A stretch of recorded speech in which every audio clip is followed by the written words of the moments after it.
बिस्मिल्लाहिर्रहमानिर्रहीम। 10th biology के हवाले से चैप्टर नंबर 12 लेक्चर नंबर है आज हमारा 13।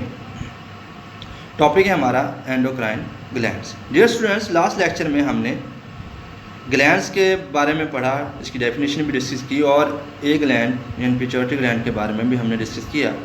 रिमेनिंग ग्लैंड्स आज हम डिस्कस करने जा रहे हैं, जिनमें नंबर 2 पे है थायराइड ग्लैंड। थायराइड ग्लैंड जो है वो क्या है?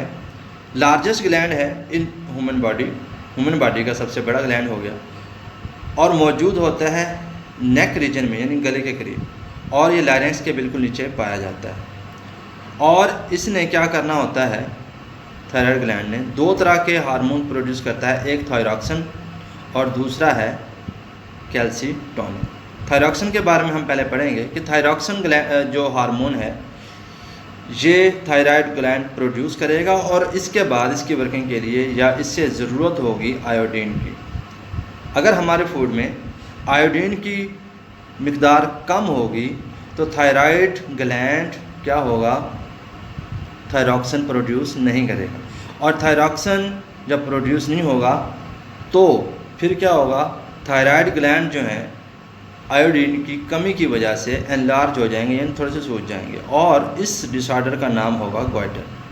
अंडरस्टैंड करें कि थायराइड ग्लैंड को प्रोड्यूस कराने के लिए हमें जो थायराइड ग्लैंड है वो प्रॉपर फंक्शन के लिए किस चीज़ की ज़रूरत होती है, जब वो थायरॉक्सिन एंजाइम उसने प्रोड्यूस करना हो तो आयोडीन की, और आयोडीन की कमी की वजह से थायराइड ग्लैंड एनलार्ज हो जाएंगे और इस डिसऑर्डर को गॉइटर का नाम देते हैं।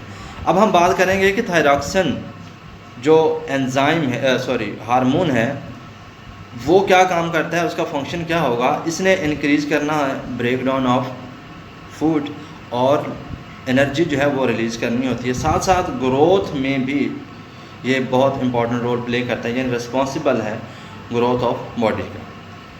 अब हम बात करें कि अगर थायरॉक्सिन हार्मोन्स की प्रोडक्शन ज़्यादा हो या कम हो तो क्या होगा। अगर थायरॉक्सिन हार्मोन की प्रोडक्शन कम हो तो हाइपर थायरॉयडिज्म एक डिसऑर्डर है वो क्रिएट होगा और उसमें क्या होता है, हार्ट बीट बिल्कुल स्लो हो जाती है, एनर्जी की क्वांटिटी यानी कि मिकदार मुँह समझने की एनर्जी भी कम मिकदार में प्रोड्यूस होती है। अगर क्या होगा, थायरॉक्सिन की मिकदार ज़्यादा हो जाती है यानी इसकी प्रोडक्शन ज़्यादा हो जाती है तो हाइपर थायरॉयडिज्म का डिसऑर्डर क्रिएट होगा और उसमें क्या होता है, हार्ट बीट फास्ट हो जाती है और ज़्यादा पसीना आता है, एनर्जी ज़्यादा प्रोड्यूस होने की वजह से, और हाथ कांपना शुरू कर देते हैं, हाथ कांपते हैं। तो ये दूसरा हार्मोन जो थायराइड ग्लैंड ने प्रोड्यूस किया वो है कैल्सीटोनिन। इसका फंक्शन क्या होता है, it decrease the level of calcium ions in blood and promote the absorption of calcium from blood into bones, यानी हड्डियों में जो कैल्शियम आयंस हैं वो डिपॉजिट करना, उसमें एब्जॉर्ब करना मेन फंक्शन होता है कैल्सीटोनिन। अब हम बात करते हैं तीसरे नंबर पर जो हमारे पास ग्लैंड है वो है पैराथायराइड ग्लैंड। ये जो है 4 ग्लैंड्स पर मुश्तमिल होता है, 4 ग्लैंड्स होते हैं और पाए जाते हैं posterior side of thyroid gland में, यानी इसके पीछे पाए जाते हैं। इसने क्या करना होता है, एक हार्मोन प्रोड्यूस करना होता है जिसका नाम है पैराथॉर्मोन। अब इस हार्मोन का काम क्या होगा, it increase the level of calcium ions in blood. अब देखें ज़रा, कैल्सीटोनिन और पैराथॉर्मोन इनका अपोजिट काम है। इसने क्या काम करना होता है, it decrease the level of calcium ions in blood में कैल्शियम आयंस का लेवल कम करना होता है। इसने क्या करना था, increase the level of calcium ion in blood, एक दूसरे के अपोजिट। इसके बाद हम बात करेंगे एड्रीनल ग्लैंड की।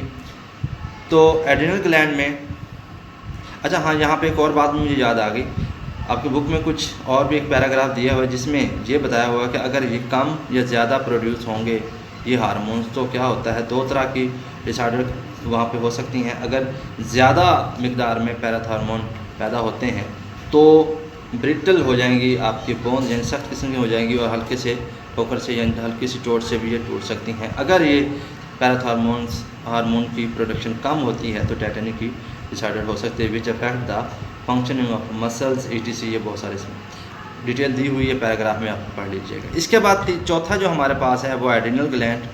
ये 2 होते हैं, और पाए जाते हैं किडनी के ऊपर। इन्होंने प्रोड्यूस करने होते हैं एड्रिनल हार्मोन्स या दूसरे एपिनेफ्राइन हार्मोन्स भी प्रोड्यूस करने। तो इसका काम क्या होगा ये ध्यान में रखें। It is also called emergency. Emergency की सूरत में जब भी कोई स्ट्रेस आ जाए, खौफ पैदा हो जाए, तो उस वक्त ये हार्मोन प्रोड्यूस होते हैं न्यूट्रलाइज करने के लिए। आखिर में हमारे पास है पेंक्रियाज। इसके बाद एक और है गोनेड्स, वो आपने खुद पढ़ लेने हैं।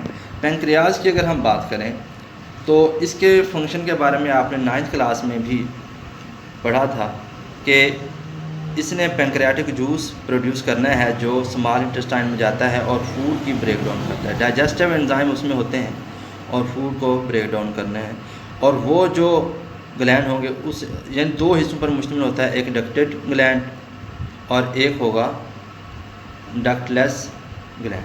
तो जो डक्टेड ग्लैंड होगा ये नाली सी बनाएंगे, वो एंजाइम वो हिस्सा जो है वो प्रोड्यूस करेंगे डाइजेस्टिव एंजाइम जो कि फूड को डाइजेस्ट करने में मदद करते हैं स्मॉल इंटेस्टाइन में।